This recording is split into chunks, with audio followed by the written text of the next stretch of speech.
Bonjour à toutes et à tous. Alors aujourd'hui, je vais vous proposer l'exercice 3 du sujet 2, Amérique du Sud, novembre 2024, qui avait pour thème les fonctions et l'intégration.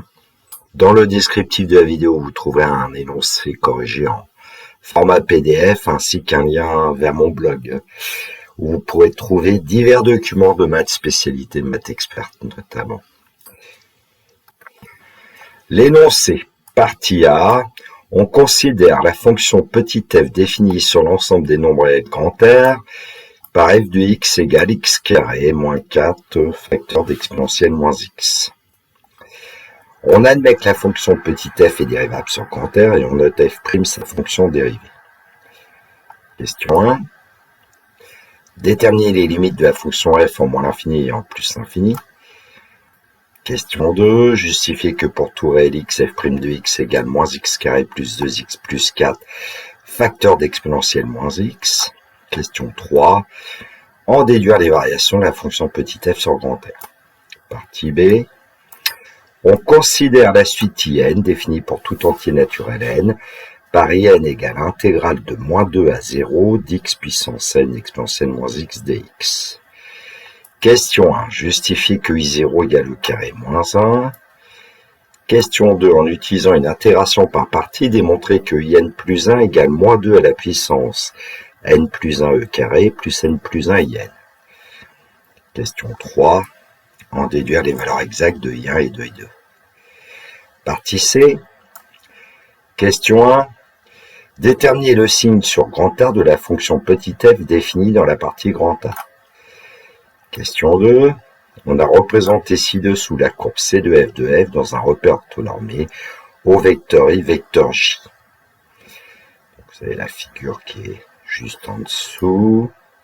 Voilà la courbe de f. Un domaine qui est assuré, donc on va certainement parler après. Le domaine D du plan assuré ci-dessous est délimité par la courbe C de f, l'axe des abscisses et l'axe des ordonnées.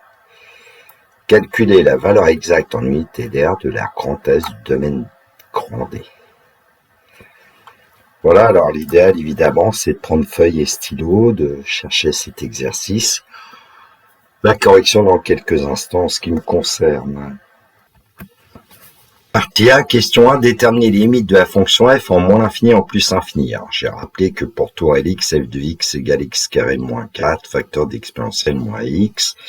Donc on va chercher en fait la limite du premier facteur. Quand x tend vers moins l'infini, de x carré moins 4. On sait que c'est la limite de x carré, donc on obtient plus l'infini. La limite du deuxième facteur, exponentielle moins x, alors on devrait plutôt utiliser une composée, mais bon. Quand x tend vers moins l'infini, moins x tend vers plus l'infini, exponentielle plus l'infini, c'est plus l'infini. Et ensuite, on doit effectuer le produit. Alors, le produit de plus l'infini par plus l'infini, ça donne plus l'infini.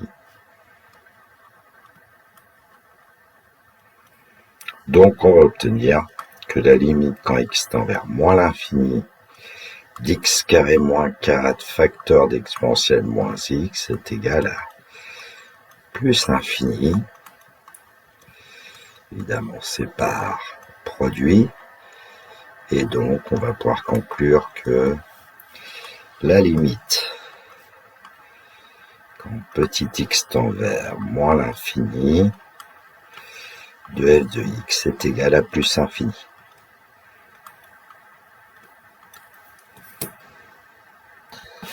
Limite de la fonction f maintenant plus infini. Alors, si on regarde le premier facteur, x carré moins 4, il va tendre vers plus infini. Et le deuxième facteur, exponentielle moins x, quand x tend vers plus l'infini, moins x tend vers moins l'infini, exponentielle moins l'infini, ça donne 0. Et donc, on a affaire à une forme indéterminée, plus infini fois 0. Bon, on pourrait quasiment dire que exponentielle moins x l'emporte sur le polynôme x carré moins 4, mais je vais vous le faire un petit peu autrement en développant l'expression. Parce qu'à ce moment-là, en développant l'expression, on va obtenir deux termes. Le premier terme, Il y a toujours une forme indéterminée plus infini fois 0, mais d'après le coup, on sait qu'exponentielle moins x l'emporte sur x carré. Et pour le deuxième terme, quand x tend vers plus infini exponentielle moins x tend vers 0, fois 4 ça tend vers 0, donc on va le faire comme ça. Allez, limite. Quand x tend vers plus infini de x carré exponentielle moins x égale 0, et mais ça c'est d'après le cours. On peut dire exponentielle moins x l'emporte sur x carré. Quand x tend vers plus infini, bien sûr. Et puis donc, deuxième terme, limite. Quand x tend vers plus infini, alors je vais tout de suite écrire par exemple 4 exponentielle moins x, qui est égal à 0, et donc par différence.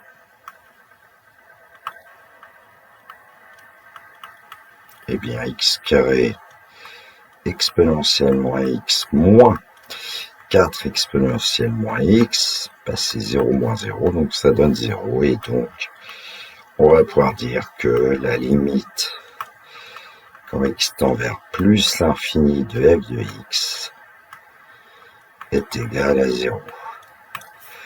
Au passage, ça veut dire que la droite d'équation y égale 0 est une asymptote horizontale d'ailleurs à la courbe C de f au voisinage de plus infini. Bon, c'était pas demandé dans l'énoncé, mais c'est toujours bon de savoir interpréter graphiquement une limite. Question 2 de la partie A, justifier que pour tout réel x, f' de x égale moins x carré plus 2x plus 4, facteur d'exponentielle moins x. Alors nous, on sait que pour tout réel x, f de x, c'est x carré moins 4, facteur d'exponentielle moins x. Donc f est le produit de deux fonctions.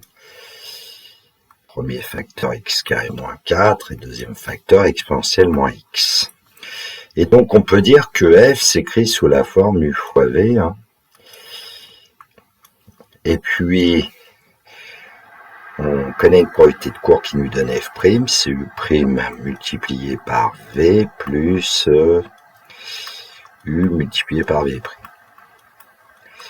Bon, on va pouvoir calculer f' de x. Alors peut-être avant de calculer f' de x, dire ce que c'est que u de x. X carré moins 4. Donc on va pouvoir dire que u' de x égale 2x. Et puis v de x, c'est exponentielle moins x. Donc v' de x, c'est moins exponentielle moins x. La dérivée d'exponentielle ax, c'est a exponentielle ax. Bon, alors, donc f' de x égale. Alors, on utilise la formule u'v, donc on va calculer 2x multiplié par v exponentielle moins x plus, alors on avait uv', donc x carré moins 4 multiplié par moins exponentielle moins x. Bon, on voit qu'il y a exponentielle moins x qu'on pourrait mettre en facteur, mais bon, je vais aller peut-être plus doucement.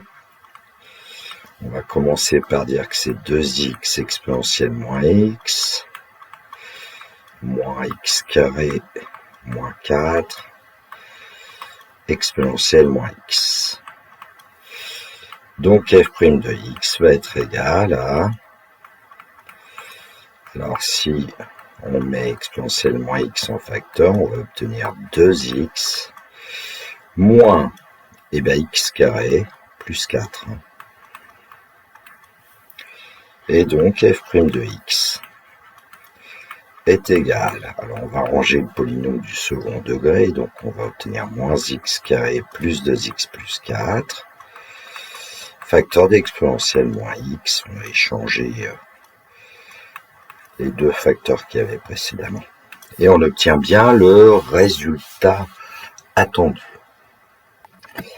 Question 3, déduire les variations de la fonction petit f sur grand R. Alors nous, on sait qu'en étudiant le signe de f' sur grand R, on va obtenir les variations de f. Et on connaît f' de x, moins x carré plus 2x plus 4, facteur d'exponentielle moins x. Alors si on regarde le premier facteur, c'est un polynôme du second degré, on sait trouver son signe. Et puis le deuxième facteur, c'est en fait exponentielle moins x qui est toujours strictement positif. Donc on va pouvoir dire que exponentielle moins x étant toujours strictement positif, eh bien f' de x a même signe que le polynôme du second degré.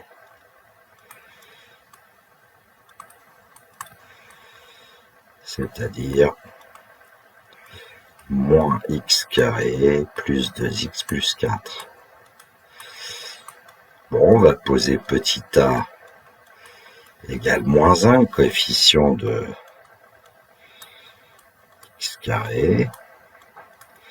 Petit b, c'est le coefficient de x, donc on obtient 2, et petit c égale 4.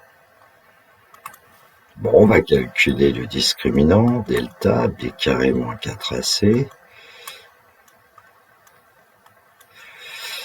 Alors, qui va être égal. Alors, je vais mettre les égalités bout à bout. Moi, je préférais qu'on écrive à la verticale, mais bon. 2 au carré, moins 4 fois moins 1, multiplié par c qui est égal à 4, et donc on va obtenir 4 plus 16, c'est-à-dire 20. Autrement dit, si on veut écrire 20 comme un carré d'un nombre positif, c'est le carré de 2 racines de 5. Bon, delta est strictement positif, donc le trinôme, le polynôme du second degré si vous préférez, le trinôme moins x carré plus 2x plus 4 a deux racines réelles distinctes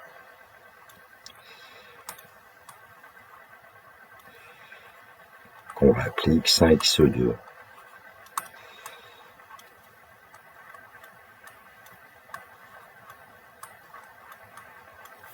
Alors, on sait que, par exemple, x1, c'est moins b plus racine carrée de delta divisé par 2a.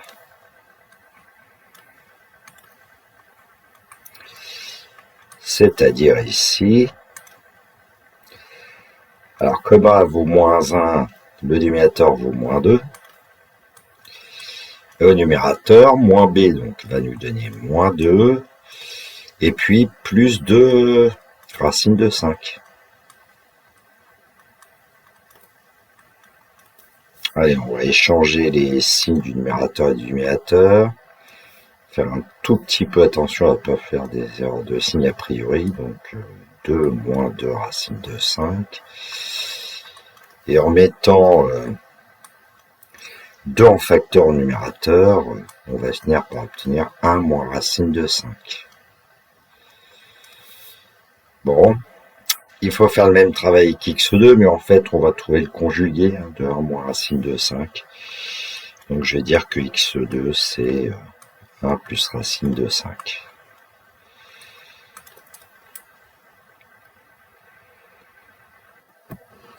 Et puis, on sait qu'un polynôme du second degré est du signe de a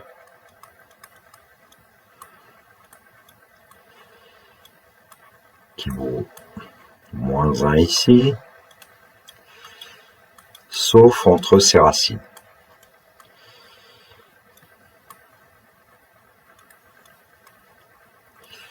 Qui s'appelle x1 et x2, avec ici x1 plus petit que x2. Alors x1, c'était 1 moins racine de 5, donc on va avoir besoin pour dresser le tableau de variation, a priori, de son image. Alors on va calculer f de x1, f de 1 moins racine de 5, alors qui va être égal à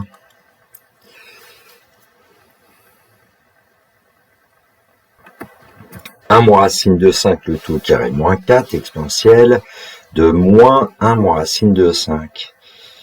Alors on pourrait factoriser, on va développer, bon, ça revient au même, en fait. 2, excusez-moi, carré de 1, ça fait 1.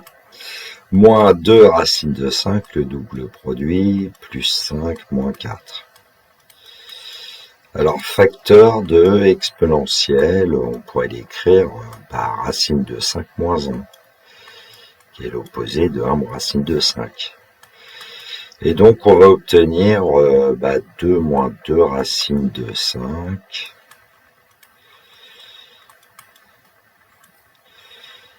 Exponentielle racine de 5 moins 1, c'est-à-dire, on pourrait dire aussi 2 facteurs de 1 moins racine de 5. Exponentielle, je vais le réécrire exponentielle moins 1 moins racine de 5 parce que ici on voit apparaître 2 fois x, d'ailleurs. Exponentielle moins x1. Bon, c'est une remarque, normalement on s'arrête ici. Et puis on va calculer f de x2. Alors f de x2, x2 est le conjugué de x1, donc on va obtenir un plus ici, un plus ici, un plus, un plus. Bon, ici, il faut changer. Je vous laisse faire le calcul et puis je vais vous donner f de x2 qui va donc être égal à 2 facteurs de 1 plus racine de 5 facteur de exponentielle moins 1 plus racine de 5.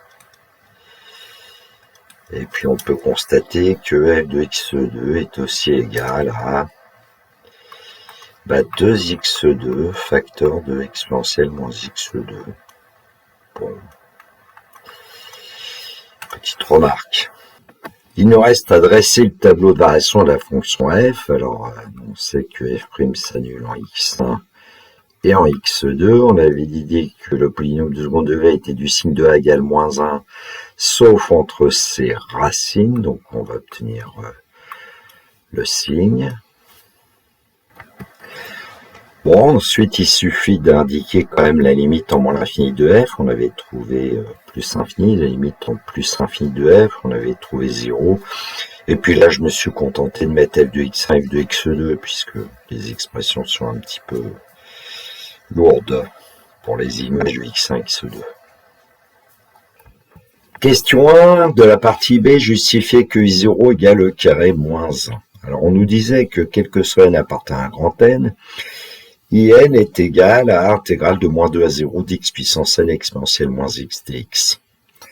En remplaçant n par 0, on obtient intégrale de moins 2 à 0 de x puissance 0 exponentielle moins x dx. Et puis en général, x puissance 0, c'est 1.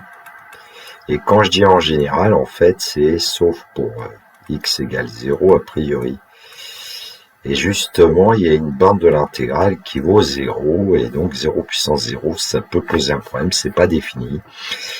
Mais ici, bon, on n'a pas le choix, on va être obligé de considérer que x puissance 0, c'est égal à 1, pour tout x de moins de 0, sinon on ne pourrait pas faire le calcul.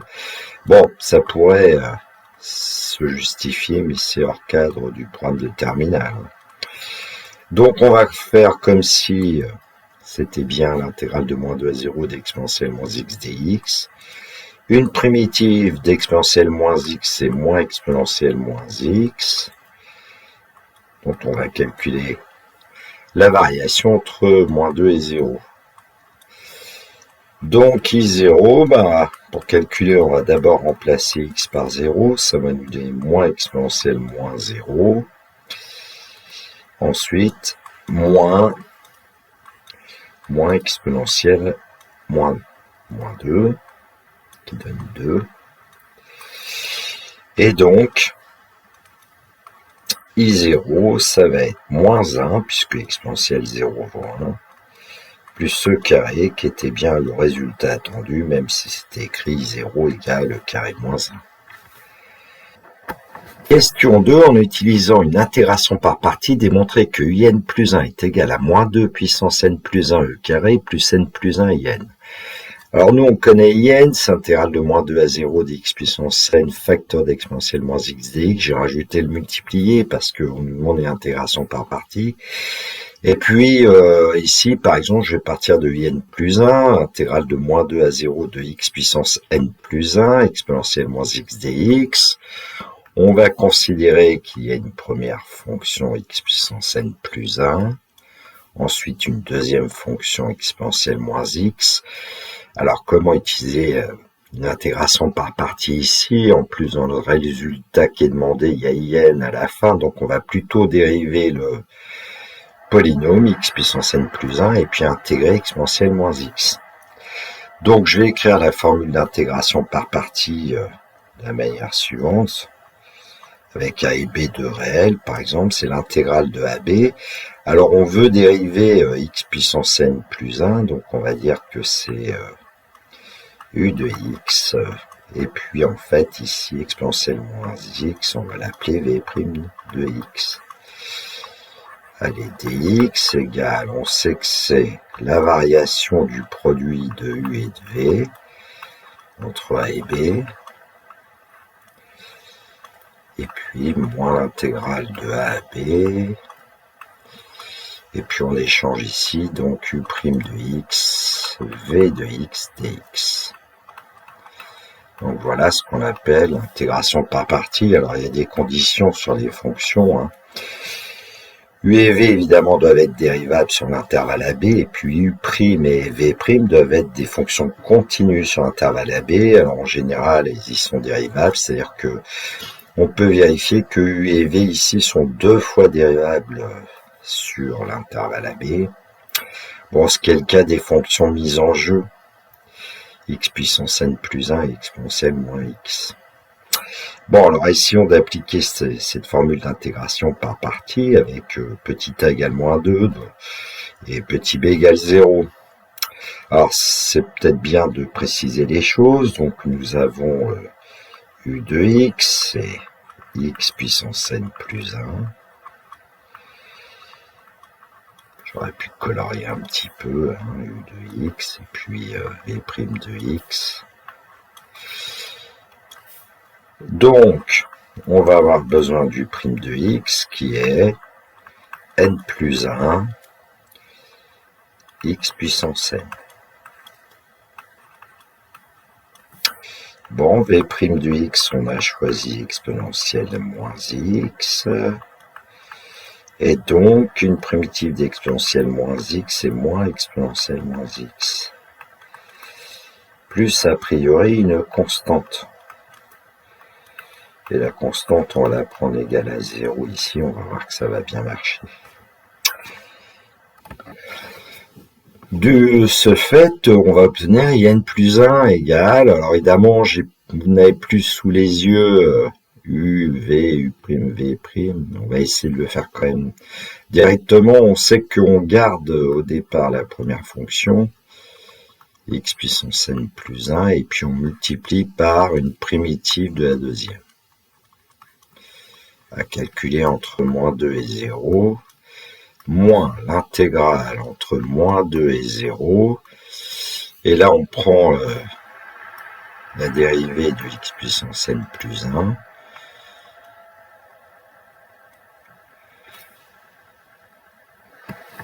qu'on multiplie par la primitive qu'on a choisie d'exponentielle moins x, qui était moins exponentielle moins x dx. Et donc, IN plus 1 va être égal à... Alors, on va calculer la variation entre moins 2 et 0, là. Donc, pour x égale 0, ben, on obtient 0. Et puis ensuite, pour x égale moins 2, ben, on va obtenir moins 2 à la puissance n plus 1, facteur de moins exponentielle moins 2, moins exponentielle moins 2, et donc moins par moins, ici ça nous donnera plus, hein. Alors je vais le faire tout de suite. Voilà, et donc ça me permet d'enlever les parenthèses ici. Alors j'ai écrit moins 2, mais c'est moins 2.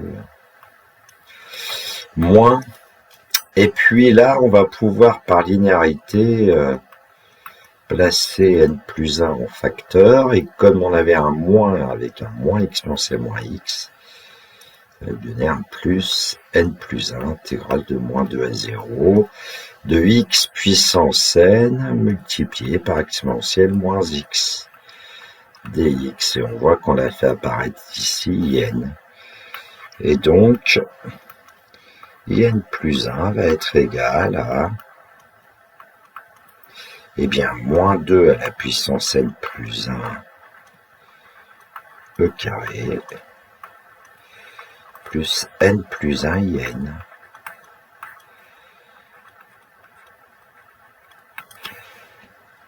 Qui était le résultat attendu. Alors, question 3, en déduire les valeurs exactes de I1 et de I2. Alors, on vient, nous, de démontrer que quel que soit n appartenant à grand N, in plus 1 égale moins 2 à la puissance n plus 1 au carré plus n plus 1 in. Donc, pour calculer I1, on place ici, a priori, n par 0. Hein. Donc, on va obtenir I1 égale moins 2. Donc, on va quand même le mettre.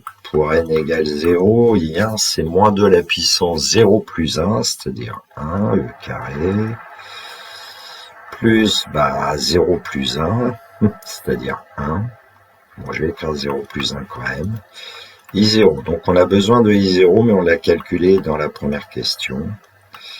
Donc ça nous donne moins 2e carré, et plus, et donc en fait ici c'est I0. Alors I0, je crois que c'est e carré moins 1. Donc on va obtenir I1 égale moins e carré moins 1. Tiens. Bon. Donc ensuite on nous demande de calculer I2. Donc pour n égale 1, la formule qu'on avait au départ va nous donner I2 égale moins 2. Alors, à la puissance 1 plus 1, c'est-à-dire 2e carré, plus, alors n plus 1, ça nous donne 2, hein, et puis I1, puisque n vaut 1. Donc I2, c'est en fait 4e carré, plus le double de ce qu'on avait obtenu pour I1, donc moins 2e carré moins 2. Et donc I2 va être égal à 2e carré moins 2. D'ailleurs, on peut remarquer que I2, c'est le double de I0, mais bon. Bref.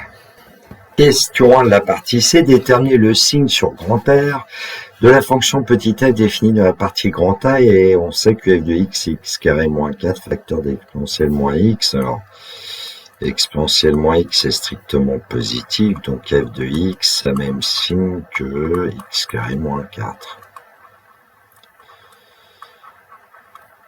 Qui est un polynôme du second degré, mais qui est aussi une identité remarquable. Et donc, on va quand même faire la remarque que x carré moins 4, c'est x plus 2, facteur de x moins 2. Et donc, les racines de x carré moins 4 sont moins 2 et 2. X carré moins 4 est du signe de petit a égale 1, sauf entre ses racines. Et du signe, je vais appeler petit a égale 1, sauf entre moins 2 et 2.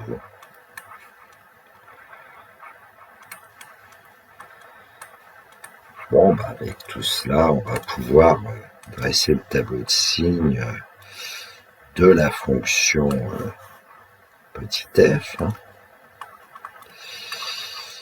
Donc, entre moins l'infini et plus l'infini, on va indiquer les racines, moins 2 et 2.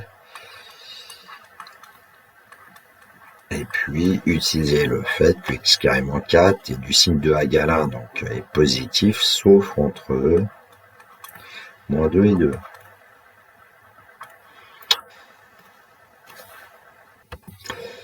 Question 2. Le domaine D du plan Assuré ci-dessous délimité par la courbe C de F, l'axe des abscisses, l'axe des ordonnées. Calculer la valeur exacte dans l'unité d'air de l'aire S du domaine D. Donc on va déjà définir ce que c'est que le domaine D. Bon, et puis dire que comme F est dérivable sur R, elle y est continue. Et donc sur l'intervalle ici, moins 2, je vais quand même l'indiquer ici, on sait qu'on a le point d'abscisse moins 2 d'ordonnée 0 ici. Ici, on aura le point d'abscisse 2 d'ordonnée 0 qui appartient à la courbe de F vu la question précédente. Donc F est continu sur moins 2, 0. Et sur cet intervalle, d'après la question précédente, F est négative.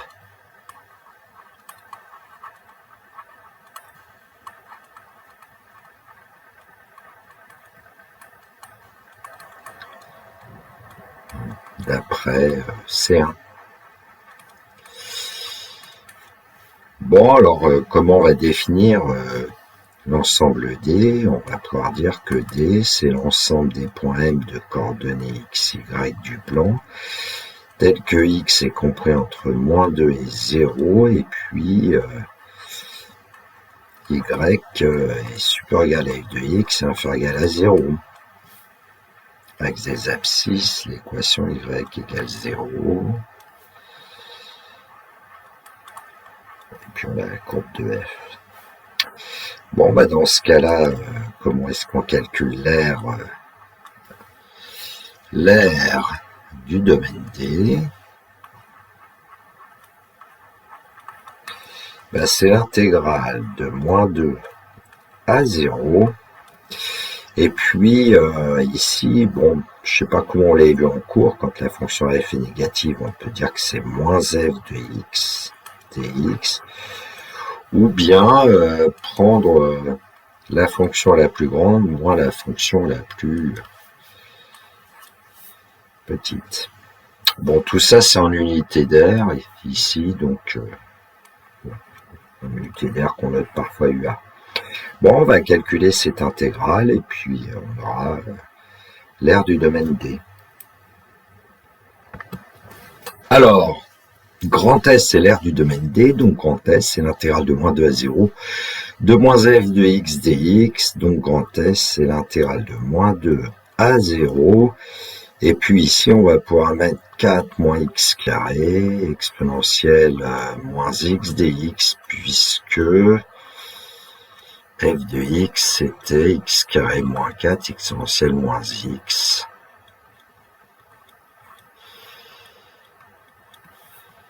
Donc, grand S est égal à, eh bien, on va, en fait, ici, pour calculer cette intégrale, on pourrait penser à une intégration par partie, mais là, on a un polynôme du second degré, c'est un peu compliqué. Alors là, il va falloir être un petit peu astucieux et dire que c'est l'intégrale de moins 2 à 0 de 4 exponentielle moins x moins x carré exponentielle moins x dx. Et puis là, on pourrait peut-être reconnaître des choses par rapport à la partie B. Bon.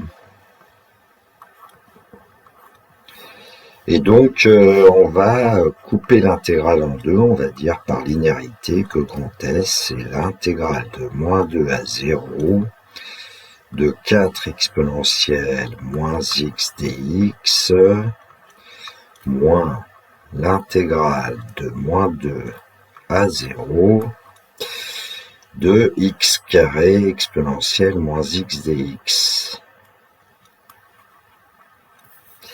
Bon, et le 4 que nous avions ici, on pourrait le sortir de l'intégrale puisque 4 est une constante par linéarité. Et donc, ici, on va voir que grand S, ben, en fait, c'est 4 fois l'intégrale I0 moins, en fait, l'intégrale I2. Et on connaît I0 et I2 d'après la partie B. Donc, on remplace les valeurs de I0 et I2, hein, Et puis du coup, on va obtenir 4e carré moins 4 moins 2e carré plus 2. Et donc grand S va être égal à 2e carré moins 2. On avait remarqué que I2 était le double de I0, donc on aurait pu dire que grand S c'était 4I0 moins 2I0, 2 fois I0. Effectivement, ici le résultat c'est 2I0. Bon, 2e carré moins 2 c'est bien. Hein. Allez, en mettant en facteur, on obtient grand S égale 2 facteur de carré moins 1 et c'est bien 2I0. Autre remarque, E carré est forcément plus grand que 1, donc E carré moins 1 est positif, multiplié par 2, on obtient bien une herbe positive. Et on pourrait donner éventuellement une valeur approchée de grand S, même si c'est pas demandé. Alors on obtient que grand S est environ égal à 12,78 en unité d'air. Voilà, cette vidéo est terminée pour moi. Il me reste à vous souhaiter une très belle journée. Surtout, prenez bien soin de vous. Si vous avez apprécié mon travail, un petit pouce levé m'encourage. Éventuellement m'envoyer un message. Merci pour ceux qui le font. Il me reste à vous dire le classique. Au revoir.